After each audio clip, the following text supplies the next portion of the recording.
Foamtex AS is located near Herning in Denmark, and its business area is backing, chip shearing, dyeing, Scotchgard treatment of carpets, and it also has laboratories for test and dyeing samples.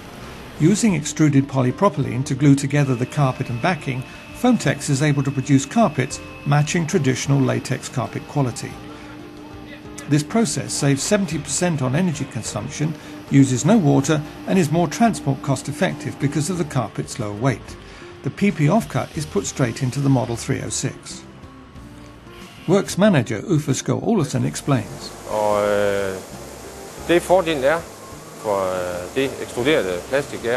We invested in the 306 to compact our extruded polypropylene. As you can see, the baler is located just opposite the production to allow us to put the plastic cut-off straight into the baler while it's still lukewarm.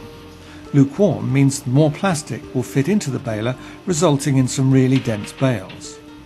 The advantages of having the Mil-tek baler is that we're able to keep the production area neat and tidy at all times, and we no longer need two guys taking care of the plastic at the end of the shift, thereby saving salaries.